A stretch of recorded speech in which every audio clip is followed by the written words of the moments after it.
Let's set the stage. You're 16 and your girlfriend just dumped you. Mom's dad just doesn't get it. And to make it all worse, your aging dog just got run over by your best friend while he was on your way to your girlfriend's house. You open up your laptop on your bed and there it is. The answers to all your problems manifested as a confident 20-something that says he has the answers for you. And it's rooted in this old thing called Stoicism. Ah yes, Stoicism. The Stoics. They'll entice you with images of marble statues and slightly angry-looking philosophers who never let anything upset them. They're going to tell you that by just taking a couple cold showers and doing this weird thing called premeditation, you're going to be a superhero who does not care that their dog just got pancaked half an hour ago. Now, there's two groups that mainly push these messages, and I'll explain which ones are which. First, you have the lifestyle hipster bro, and their step cousin that failed community college, the pickup artist. Let us begin. We'll start with the lifestyle hipster bro. Hold on, I need some background music for this. Yeah, this will do. This man requires no introduction. Every lifestyle hack and fad, he's done it. This guy's going to have you listening to vinyl records and bullet journaling your way to success before you even know it hit you. He's going to turn you on to all sorts of things like overcomplicated coffee making, minimalism, mindfulness meditation, and the top 10 books that changed his life. His morning routine, his night routine, how intermittent fasting saved his marriage, his study tips even though he has not been in a classroom for 10 years, and of course, his hot take on Stoicism. He's going to tell you how following Marcus Aurelius' morning routine changed his life, how cold showers changed his life, and how, you guessed it, premeditation changed his life. And you're going to believe them. Why? Because look at these guys. They have their shit together, unlike you. Look at how clean these shots are, and that focus depth, masterpiece. Now, here's the problem with these channels, and I want to express that this isn't every channel that talks about Stoicism, obviously. There are some fantastic channels that help break it down a lot easier and more comprehensible than just going directly to the source material. But these guys, these YouTube lifestyle panders are basically trying to sell you on Stoicism rather than actually instruct you on Stoicism. And there's a clear distinction between the two. And you can tell by them trying to cram a 2,000-year-old philosophy into marketable bits for YouTube that gets more revenue. And let's face it, you're probably going to watch a 5 steps on how to become a Stoic video rather than a 5-hour lecture that was recorded several years ago by some nameless professor in a random classroom. And it makes perfect sense, because oftentimes those are just about as riveting as a C-SPAN marathon. But these kind of selling bits need to be classified in the same way that a video that talks about a billionaire's morning routine isn't going to get you any closer to being a billionaire than you were before. That, unfortunately, is not how it works. You really can't squeeze in Stoicism during your lunch break. You can't do a 5-minute session of Stoicism before you brush your teeth at night. And while, yes, the Stoics did talk about certain kinds of meditations that you should do daily in order to become a better Stoic, simply just by doing them and then labeling yourself as a Stoic is just doing so in bad faith. What these guys are selling you the equivalent of is a 10-minute shadow boxing routine, labeling yourself a professional boxer, and then saying that you are ready to go fight Mike Tyson. Mike Tyson here being a metaphor for the absolute behemoth that can be life. And what I'm getting at is that Stoicism it's messy. And by messy, I mean it's hard. It takes a lot of introspection and thought, a lot of practice over several years, and unless your girlfriend breaks up with you somehow every single day at a predictable hour, it's not something that you can actually practice daily. Most Stoic writers talk about like the Platonic ideal Stoic, almost how a lot of Buddhist writers talk about Buddha reaching nirvana. It's a near unobtainable goal, but it's something you work towards every day to get a little closer to. But this implies that to be a good Stoic,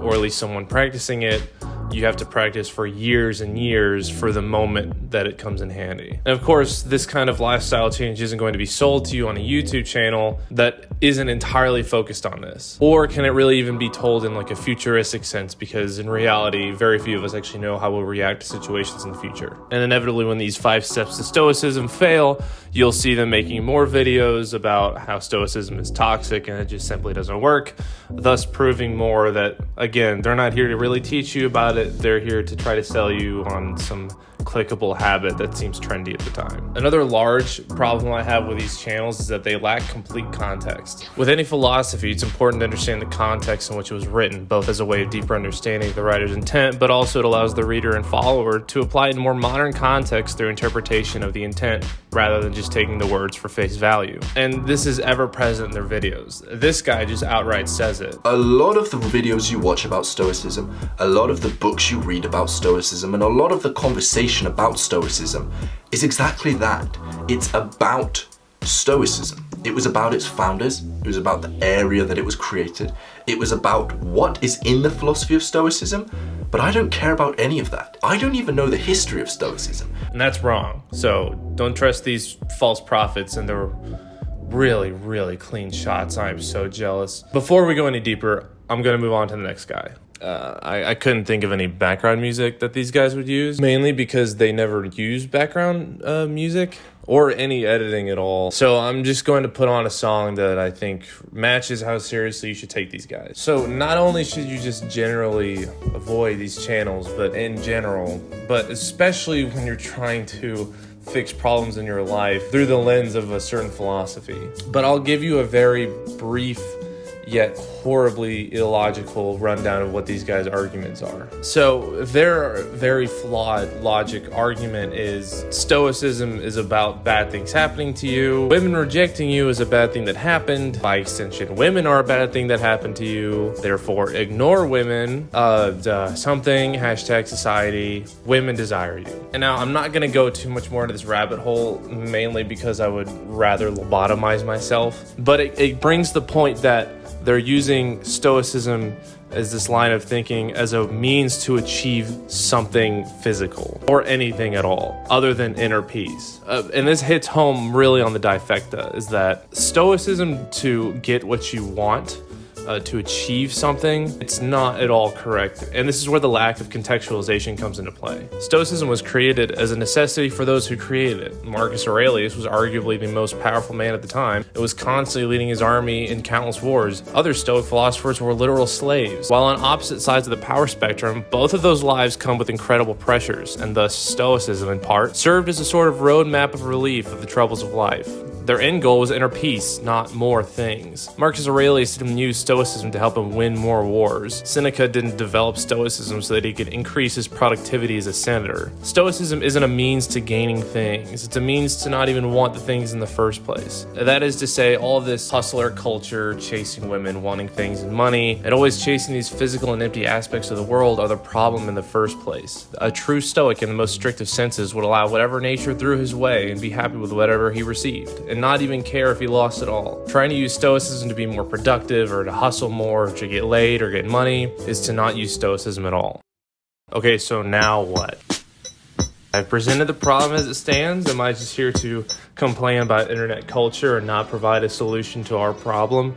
Of course not. Of course I provide solutions to problems. I have solutions for all the problems in the entire world, but no one ever asks me. But I'm going to tell you what to do about it. Now, there's nothing inherently evil about these channels, obviously. The pickup artists, there's room for debate if it's evil or not. That's a video for a different time. And of course, there's nothing wrong with taking cold showers to help you wake up in the morning, or to help you learn how to do things you don't like doing, or doing a quick meditation in the morning that Marcus Aurelius talked about to help kind of ground you as you move throughout your day. And I personally enjoy these channels. It's a good aesthetic experience. I've kind of learned a few production value bits out of it. And I wouldn't even say they're a guilty pleasure. I actually enjoy the channels. But if you're going to be honest with yourself and honest with your intent of Stoicism, then you're going to have to kind of change your course a little bit. Stoicism has some amazing lessons to teach on how to deal with life and the nature of a lot of people's problems. It's actually the basis of a lot of cognitive behavioral therapy and has benefited countless people's lives. But to get the full benefits and understanding of it all, it's going to require a bit of a deeper dive. So even though the 5-step video might be more appealing, the 5-hour lecture might be a better step in the right direction. Now, the good news is you don't even have to go that full route. There are plenty of channels that break down philosophy into really digestible bits that you can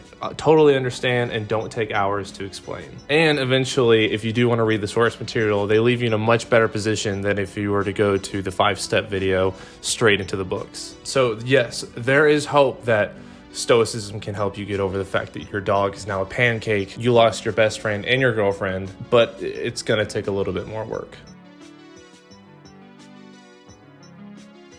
Hey guys, so this was something totally different from me. I haven't really made videos like this before, but it's a direction I've been wanting to take for a little bit. So let me know how it was. I had a lot of fun doing it, and I hope you look forward to seeing more in the future.